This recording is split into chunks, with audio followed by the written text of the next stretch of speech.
3. Quien puede hacer esto tiene al mundo entero de su lado. Quien no puede, va solo por el camino. Solía ir a pescar al estado de Maine todos los veranos. Personalmente, me gustan sobremanera las fresas con nata, pero por alguna razón misteriosa, los peces prefieren las lombrices. Aún así, cuando iba de pesca no pensaba en lo que me gustaba a mí, por eso no cebaba el anzuelo con fresas y nata. En cambio, vendía una lombriz o un saltamontes frente al pez y le decía, ¿acaso no te gustaría comértelo? ¿Por qué no proceder con el mismo sentido común cuando se pesca gente? Ese era el método de Lloyd George, primer ministro británico durante la Primera Guerra Mundial. Cuando alguien le preguntó cómo había logrado continuar en el poder después de que todos los demás gobernantes que habían estado al frente durante la guerra, el presidente estadounidense Woodrow Wilson, el primer ministro italiano Vittorio Orlando, el primer ministro francés Georges Clemenceau, habían caído en el olvido, respondió que, si era posible atribuir su permanencia en la cumbre a alguna razón, esa razón muy probablemente era el hecho de que había aprendido la necesidad de poner el cebo adecuado en el anzuelo. ¿Para qué hablar de lo que necesitamos o deseamos? Es una actitud infantil, absurda. Está claro que a usted le interesa lo que necesita o lo que desea.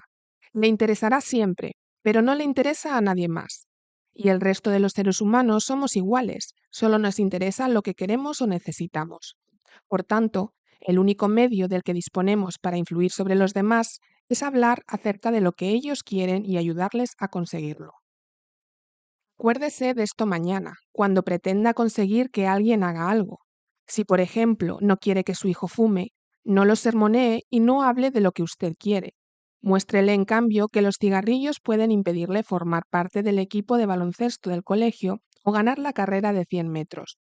Es útil recordar esto, tanto si está tratando con niños como terneros o con chimpancés. Por ejemplo, un día Ralph Waldo Emerson y su hijo querían meter un ternero en el establo. Cometieron el error común de pensar solo en lo que ellos querían. Emerson empujaba y su hijo tiraba, y el ternero imitaba exactamente lo que ellos hacían, solo pensaba en lo que él quería. Se ponía tieso y se negaba tozudamente a dejar el prado. La criada irlandesa se dio cuenta de la dificultad en la que estaban sus señores. No era capaz de escribir ensayos ni libros, pero al menos en esa ocasión demostró tener más sentido común. Sabiendo lo que el ternero quería, le metió un dedo maternal en la boca y dejó que se lo chupara mientras lo conducía lentamente al establo. Todos los actos que usted ha llevado a cabo desde que nació se deben a que quería algo. Y aquella vez que entregó una importante donación a la Cruz Roja, no es una excepción a la regla. Hizo esa donación a la Cruz Roja porque quería prestar ayuda, que quería realizar un acto hermoso, altruista, sublime. De verdad os digo que en cuanto lo hicisteis a uno de estos mis hermanos más pequeños, a mí lo hicisteis. Si usted no hubiese querido alentar un sentimiento de esta naturaleza más de lo que preferiría guardarse el dinero, no habría hecho la donación. Desde luego, pudo haberla hecho porque le avergonzaba negarse o porque un cliente le pidió que la hiciera, pero una cosa es cierta, lo hizo porque quería algo.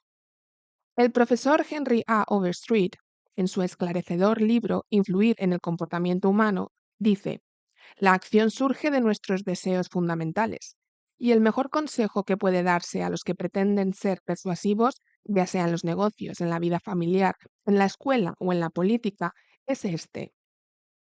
Primero, despertar en la otra persona un intenso deseo. Quien lo hace tiene el mundo entero de su lado, quien no, va solo por el camino. Andrew Carnegie, el muchacho escocés sumido en la pobreza que comenzó a trabajar por 2 centavos la hora y terminó donando 365 millones de dólares, aprendió desde muy temprano que el único medio de influir sobre los demás es hablarles tal como ellos piensan en su fuero interno. Carnegie solo asistió a la escuela durante 4 años y, sin embargo, aprendió a tratar con los demás.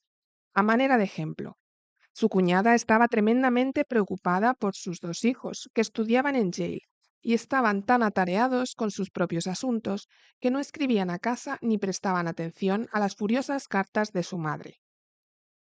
Fue entonces cuando Carnegie ofreció apostar $100 a que conseguiría una respuesta inmediata sin ni siquiera pedirla. Alguien aceptó el reto. A continuación, Carnegie escribió a sus sobrinos una carta dicharachera en la que, como de pasada, mencionaba en la postdata que enviaba $5 para cada sobrino, pero no adjuntó el dinero. A vuelta de correo llegaron las respuestas que le agradecían al querido tío Andrew su atenta carta, y ya habría adivinado usted el resto. Otro ejemplo de persuasión es el de Stan Novak, de Cleveland, Ohio, uno de los estudiantes a nuestro curso. Una noche, al volver a casa del trabajo, Stan se encontró a su hijo más pequeño, Tim, tirado en el suelo de la sala pataleando y gritando. Al día siguiente iba a empezar a asistir al parvulario y aquel era su acto de protesta porque no quería ir. La reacción más común habría sido que Stan le ordenara irse a su cuarto, con la recomendación de que se hiciera a la idea de que tendría que ir de todos modos. No tenía alternativa, pero aquella noche, admitiendo para sí mismo que no sería la mejor forma de ayudar a Tim a empezar el cole en buena disposición de ánimo, Stan se paró a pensar: si yo fuera Tim, ¿qué podría gustarme del parvulario? Junto con su esposa hicieron una lista de todas las cosas divertidas y novedosas que Tim haría en el colegio, como por ejemplo pintar con los dedos, cantar, jugar con amigos, etc. Después pasó a la acción. Todos nos pusimos a pintar con los dedos en la mesa de la cocina, mi mujer Lil, mi otro hijo Bob y yo mismo, y nos divertimos mucho. Al poco rato, Tim se asomó a ver qué estábamos haciendo. Inmediatamente nos rogó que lo dejáramos participar. Oh, no, tienes que ir al parvulario para aprender a pintar con los dedos. Me armé de todo el entusiasmo posible y seguí adelante con la lista, hablándole de forma que pudiera entenderme, explicándole todo lo bueno y divertido que aprendería en el colegio. A la mañana siguiente fui el primero en salir de la cama. Al bajar las escaleras vi que Tim estaba profundamente dormido en el sofá de la sala. ¿Qué estás haciendo aquí?, le pregunté. Estoy esperando para ir al cole. No quiero llegar tarde. El entusiasmo de toda la familia había despertado en el niño el deseo de iniciar las clases, mucho más de lo que podría haber hecho la más persuasiva de las conversaciones. Tal vez mañana mismo querrá usted convencer a alguien de que haga algo. Antes de hablar, haga una pausa y pregúntese: ¿cómo puedo lograrlo?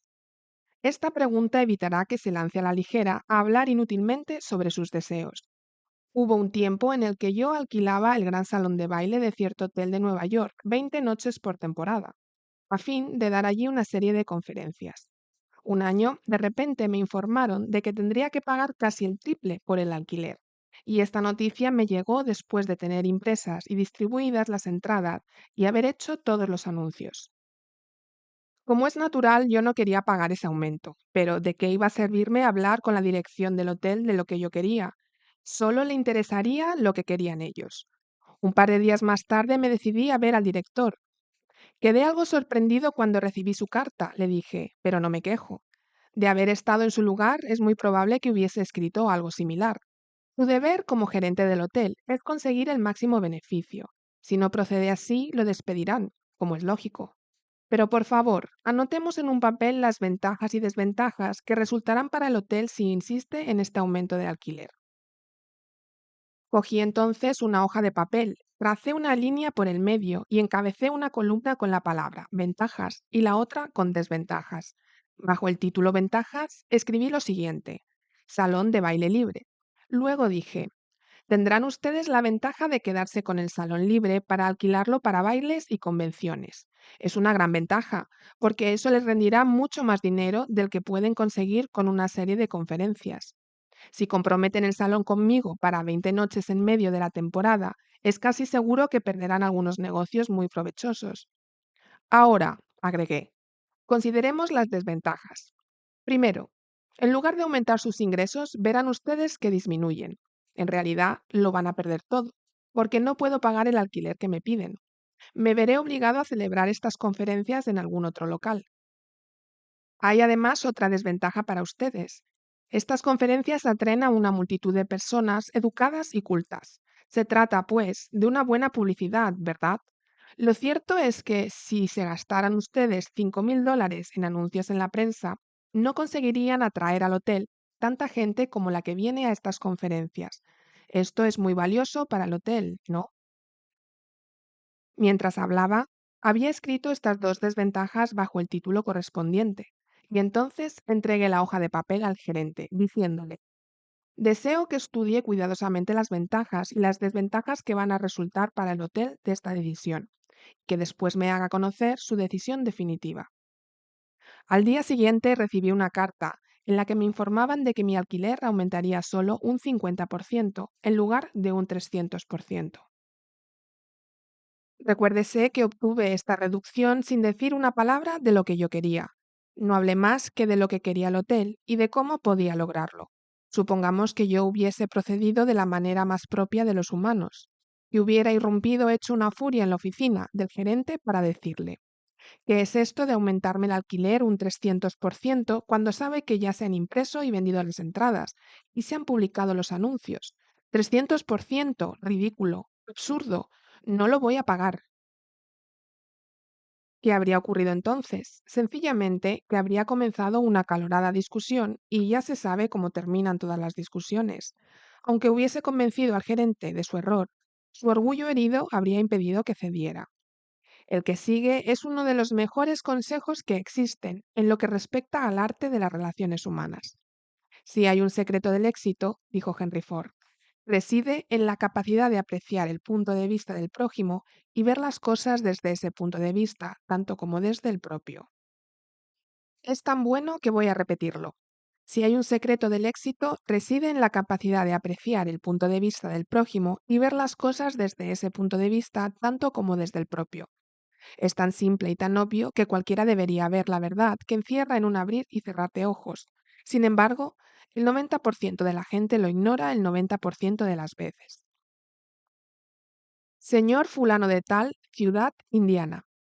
Estimado señor fulano, la compañía tal desea conservar su posición como principal agencia publicitaria en el terreno radiofónico. Abro paréntesis.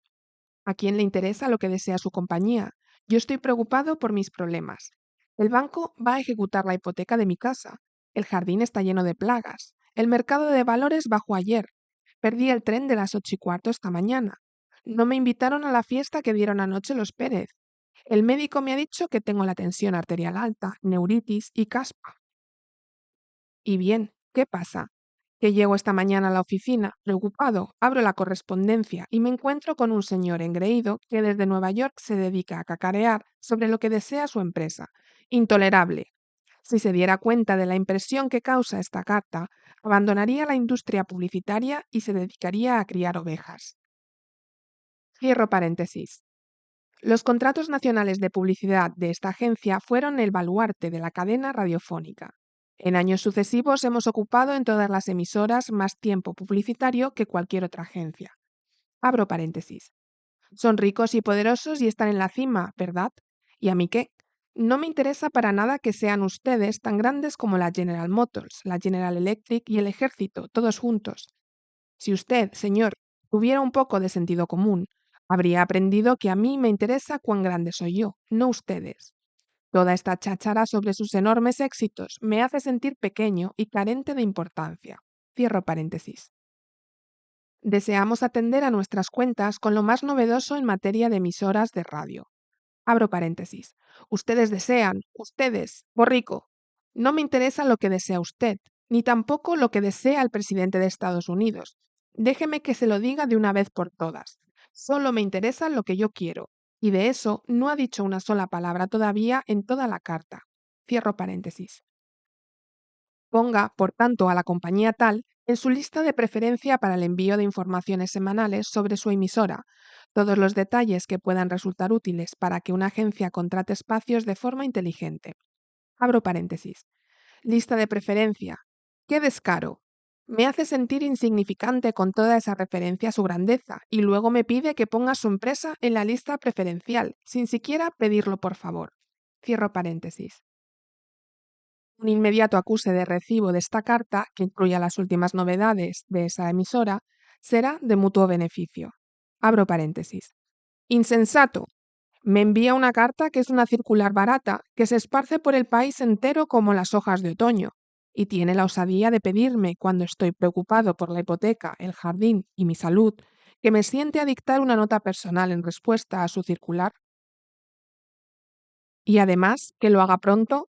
¿Qué quiere decir con inmediato? ¿No sabe usted que estoy tan ocupado como usted? O al menos me gusta pensar que lo estoy. Y ya que estamos en esto, ¿quién le ha otorgado el derecho a darme órdenes? Dice usted que será de mutuo beneficio.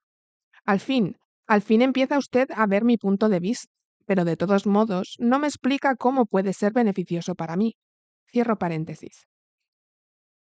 Su seguro servidor, J. Zutano, jefe del Departamento de Radiofonía. Postdata.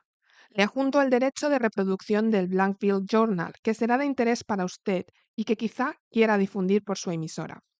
Abro paréntesis. Por fin, en la postdata, menciona usted algo que puede ayudarme a resolver algún problema. ¿Por qué no empezó la carta por ahí? Pero es inútil. Cualquiera que se dedique a la publicidad y sea responsable de una chorrada como la que me ha enviado ha de tener un problema en el cerebro. Usted no necesita una carta donde le informemos de nuestra programación. Lo que usted necesita es un litro de yodo en la tiroides. Cierro paréntesis. Ahora bien, si gente que se dedica a la publicidad y se considera experta en el arte de influir en los impulsos de compra de los demás, si gente así puede escribir una carta como esta, ¿qué se puede esperar de un carnicero, de un panadero o de un mecánico de coches? Copio aquí otra carta, enviada por el superintendente de una estación de carga del ferrocarril a un estudiante de mis cursos, Edward Vermillen. ¿Qué efecto provocó esta carta en la persona a la que iba dirigida? Léala primero y después se lo diré. Aceregas son 28 Front Street, Brooklyn. A la atención de Edward Vermillen. Muy señores nuestros, las operaciones en nuestra estación receptora de mercancías se ven dificultadas porque una amplia proporción del movimiento total se produce muy avanzada la tarde debido a la demora en las entregas. El resultado es que hay congestiones, trabajo extra para nuestro personal, retraso en los camiones y en algunos casos retraso en el despacho de las consignaciones. El 10 de noviembre recibimos de ustedes un lote de 510 bultos que llegó aquí a las 4:20. Solicitamos su cooperación para superar los efectos indeseables que surgen de la recepción tardía del flete. Nos permitimos solicitar que cuando envíen un volumen de mercadería como el que recibimos en la fecha mencionada, hagan un esfuerzo para que el camión llegue más temprano o que nos entreguen parte de la remesa por la mañana. La ventaja de esta cooperación para ustedes sería una descarga más rápida de los camiones y la seguridad de que sus consignaciones serían despachadas en el día de la entrega en la estación de carga. Su seguro servidor, JB, Superintendente. Después de leer la carta, el señor Vermillen, gerente de ventas de la empresa A. Ceregas Sons, me la reenvió con el siguiente comentario. Esta carta tuvo el efecto contrario del que deseaba. Comienza describiendo las dificultades de la estación de carga, lo que en general no nos interesa. Se pide luego nuestra cooperación, sin pensar en los inconvenientes que puede causarnos. Y por fin, en el último párrafo, se menciona el hecho de que si cooperamos podremos obtener la descarga más rápida de nuestros camiones y la seguridad de que nuestros envíos serán despachados el mismo día de la entrega. En otras palabras, lo que más interesa se menciona al final, y el efecto general de la carta es el de despertar antagonismo y no espíritu de cooperación. Veamos si somos capaces de mejorar esta carta. No perdamos el tiempo hablando de nuestros problemas. Tal y como aconseja Henry Ford, intentemos comprender el punto de vista del otro y veamos las cosas como si fuéramos él, además de como nosotros mismos. Más abajo, una muestra de cómo reescribir y mejorar la carta. Quizá no sea la mejor opción, pero sin duda es mejor que el original. Señor Edward Vermillen, Front Street, Brooklyn. Estimado señor Vermillen, su empresa es uno de nuestros mejores clientes desde hace 14 años. Por supuesto, le agradecemos muchísimo su apoyo y deseamos darle el servicio rápido y eficiente que merece. Aún así, a veces no estamos en condiciones de hacerlo, como por ejemplo, cuando sus camiones nos traen una gran remesa a última hora de la tarde, como ocurrió el 10 de noviembre. Esto se debe a que muchos otros clientes también hacen sus entregas a última hora de la tarde, y por sistema se produce una congestión. Como resultado, sus camiones quedan inevitablemente detenidos en el muelle y en ocasiones incluso se retrasa el envío de las consignaciones. Somos conscientes de que esto es grave, pero se puede evitar. Si las entregas llegan al muelle por la mañana, a su mayor conveniencia horaria, Sus camiones no se verán demorados, sus envíos obtendrán atención inmediata y nuestro personal podrá irse a casa temprano a disfrutar de una cena con los deliciosos productos que ustedes fabrican. A pesar de todo, sea cual sea el momento en que llegue su carga, haremos siempre todo lo que esté en nuestra mano por servirles con rapidez. Sé que usted está muy ocupado. Por favor, no se moleste en contestar a esta nota. Le saludo atentamente, JB, Superintendente. Bárbara Anderson, empleada bancaria en Nueva York, deseaba mudarse a Phoenix, Arizona, por motivos de salud de su hijo. Usó los principios que había aprendido en nuestro curso para escribir la carta que sigue a 12 bancos de la ciudad. Estimado señor, mis 10 años de experiencia bancaria podrían resultar de interés para un banco en rápido crecimiento como el suyo. En distintos puestos con la Bankers Trust Company de Nueva York, hasta llegar a mi actual puesto de directora de sucursal, he adquirido conocimiento en todas las fases del mundo bancario, incluyendo las relaciones con los depositantes, créditos, préstamos y administración interna. En mayo me instalaré en Phoenix y estoy segura de que si me da la oportunidad podré contribuir al crecimiento de su institución. Llegaré a esa ciudad el 3 de abril y le agradeceré que me dé la oportunidad de mostrarle cómo puedo contribuir a que su banco alcance sus objetivos. Atentamente, Bárbara L. Anderson. ¿Recibió alguna respuesta a su carta, la señora Anderson? 11 de los 12 bancos la invitaron a presentarse para una entrevista de trabajo y luego tuvo que elegir entre varias ofertas de empleo. ¿Por qué? Porque la señora Anderson no contaba en esa carta lo que ella deseaba. Escribió exclusivamente sobre cómo podía ser útil, se concentró en los deseos de los bancos, no en los suyos. Miles de vendedores recorren hoy las calles, cansados, decepcionados, mal pagados. ¿Por qué? Porque solo piensan en lo que ellos necesitan. No entienden que ni usted ni yo queremos que se nos venda nada. Si lo quisiéramos, saldríamos a comprarlo. Pero tanto a usted como a mí nos interesa siempre resolver nuestros problemas. Y si un vendedor es capaz de demostrarnos que los servicios o los productos que ofrece nos ayudarán a resolverlos, no tendrá que esforzarse por vendernos nada. Ya se lo compraremos nosotros, y un cliente desea creer que es él quien compra, no que alguien le vende. Sin embargo, muchos vendedores se pasan sus años laborales sin ver las cosas desde el punto de vista del cliente. Un ejemplo. Viví durante muchos años en una casa en Forest Hills, una pequeña comunidad de Queens, Nueva York. Un día, mientras me apresuraba hacia la estación, me crucé por casualidad con un agente inmobiliario que había actuado en la zona muchos años. Conocía muy bien Forest Hills y sabiéndolo le pregunté si el estuco de mi casa estaba aplicado sobre metal apanalado o era de pladur. Me contestó que no lo sabía y agregó algo que yo sí esperaba, que podía averiguarlo llamando por teléfono a la asociación Forest Hills Gardens. A la mañana siguiente recibí una carta suya. ¿Había escrito para darme la información que yo le había preguntado? La podría haber conseguido al teléfono en un minuto, pero no, no lo había hecho. Me decía otra vez cómo podía averiguarlo yo mismo, y después me pedía que le dejara encargarse del seguro de mi casa. No le interesaba ayudarme, le interesaba ayudarse a sí mismo.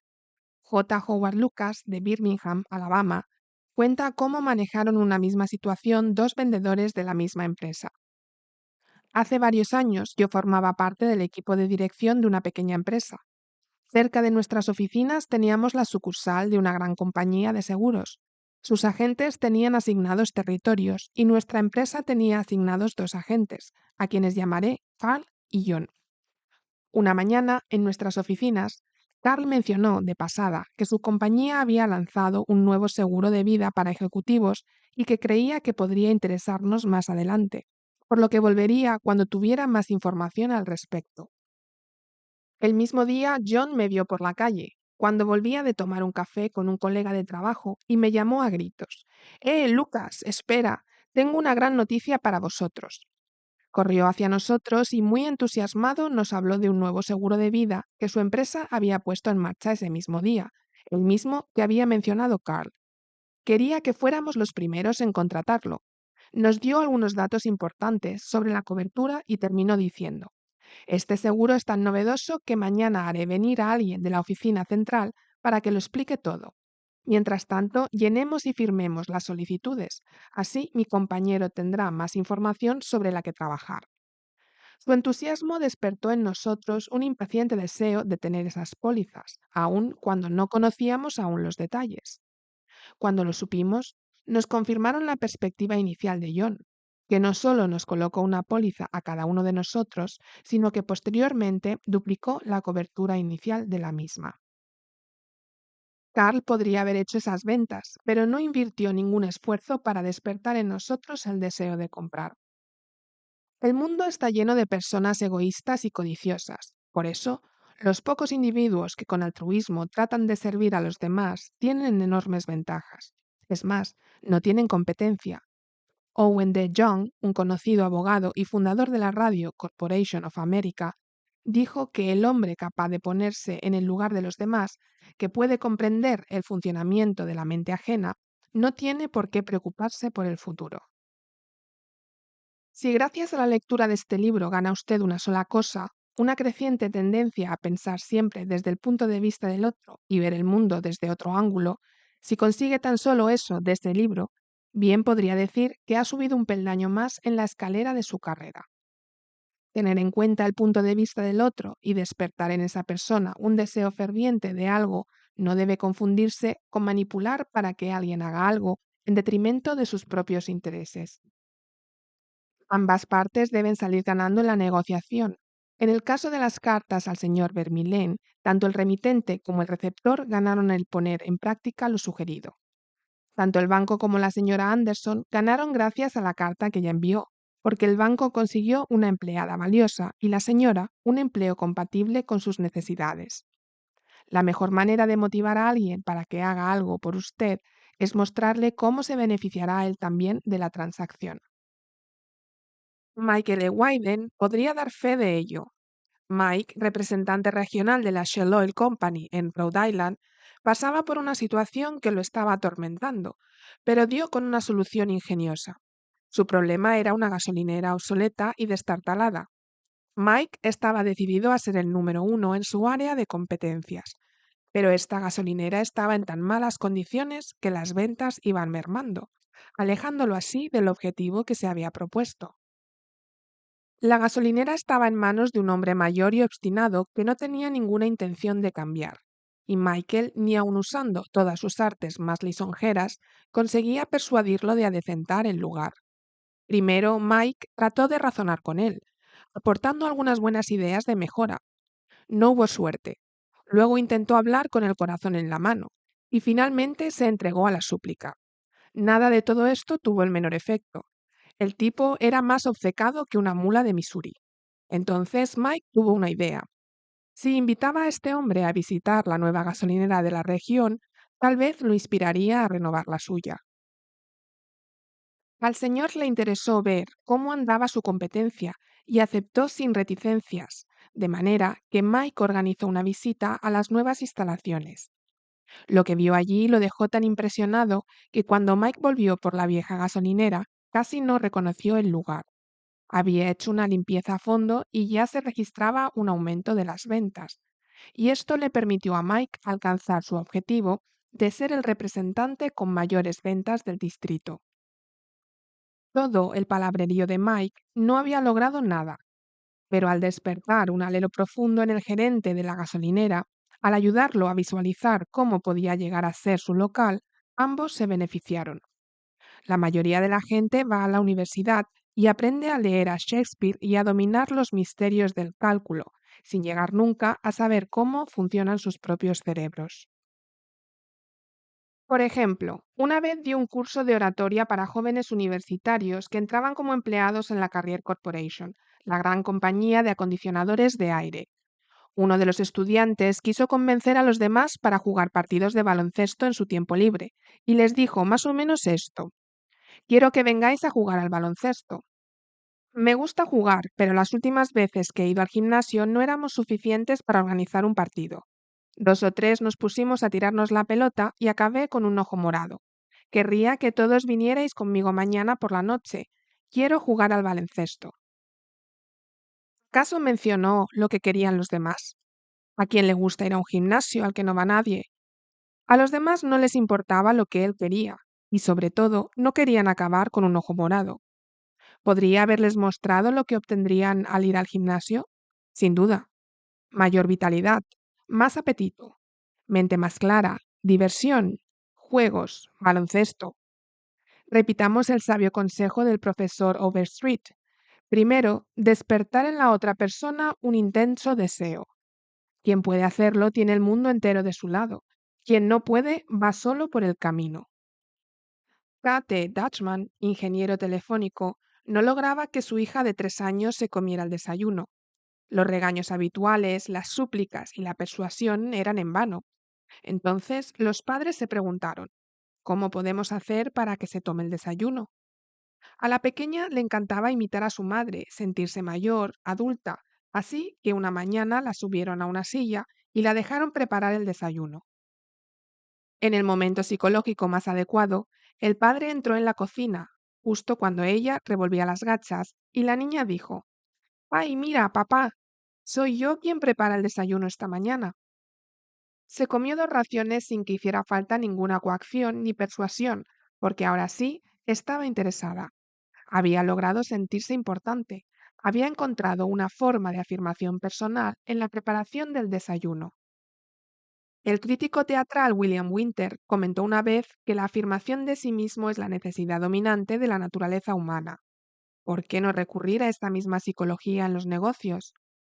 Cuando tenemos una idea brillante, en lugar de hacer que el otro piense que es nuestra, ¿por qué no dejamos que elabore esa idea como si fuera propia? De la misma manera que la niña de 3 años preparó el desayuno. Considerará que esa idea le pertenece, le gustará, quizá se sirva 2 raciones. Recordemos, primero, despertar en la otra persona un intenso deseo. Quien puede hacerlo tiene el mundo entero de su lado. Quien no puede, va solo por el camino. Regla 3. Despierten en los demás un deseo vehemente. En pocas palabras, técnicas fundamentales para tratar con el prójimo. Regla 1. No critique, no condene ni se queje. Regla 2. Ofrezca reconocimiento justo y sincero. Regla 3. Despierte en los demás un deseo vehemente.